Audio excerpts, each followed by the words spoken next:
आज ये वीडियो बना रहा हूँ, रैंडम वीडियो है। इसका कोई मतलब ऐसा नहीं है कि आपको एडिट करके बहुत अच्छे से दे रहा हूँ, मन में आया तो बना रहा हूँ। कि यूपीएससी के रिसोर्सेज कितने होना चाहिए, कैसे उसको अचीव करें। देखो, कुछ इम्पॉर्टेंट चीज़ें हैं जो कोचिंग इंस्टीट्यूट नहीं बताते।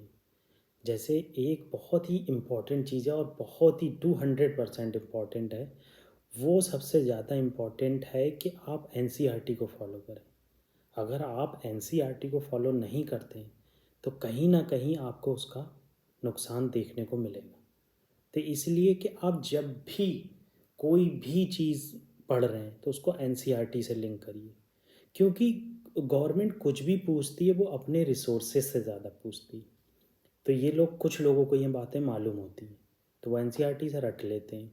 जैसे क्या है, मान लीजिए पूछ ले आपसे फोल्ड माउंटेन के बारे में, तो आपके सर ने पढ़ा है कि फोल्ड माउंटेन बेटा ये होता है जब इंडियन प्लेट यूरेशियन प्लेट से टकराई तो क्या हुआ, कॉर्नर में फोल्ड बन गई या अनड्यूलेटिंग फोर्स की वजह से अरावली रेंज जो है उभर कर आ गई।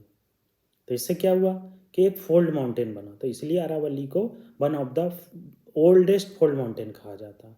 आपके सर ने अरावली के बारे में बता दिया, एनसीईआरटी में भी दिया लो, मगर आपके सर ने ये नहीं बताया कि एपेलेचे माउंटेन के बारे में नहीं बताया जो अमेरिका में है। तो इसीलिए क्या है, रिसोर्स से जो है आपके बहुत क्लियर कट होना चाहिए कि मुझे ये पढ़ना है तो ये पढ़ना है। ये नहीं आपका मन हो रहा है आज पढ़ने को कुछ और, तो पढ़ लो, मगर उसमें ये नहीं कि आप रिसोर्सेज को आप अनलिमिटेड कर दो।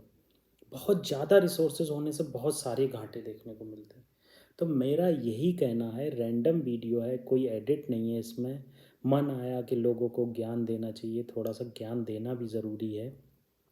आप अपने लिए किताबें पढ़ें, जैसे शिव खेड़ा की आप बुक पढ़ सकते हैं, यू कैन विन करके बहुत सारी बुक्स हैं ऐसी जो पढ़ें तो आप 1 घंटा उसके लिए निकाल सकते हैं। मगर आप डिपेंडेंट हो जाएं स्टैंडर्ड बुक्स पे तो आपका यूपीएससी निकलना नामुमकिन है, ये गारंटी मैं ले रहा हूँ। इसीलिए रिसोर्सेज सीमित रखिए, अच्छे से पढ़ाई करिए, यही फेल्ड होने से बचने का तरीका है।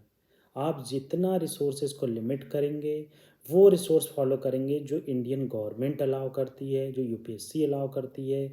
आप क्या है, आपकी कोचिंग इंस्टीट्यूट ने कहा कि बुकलेट्स हमारी पढ़ो, ये बहुत अच्छी होती है।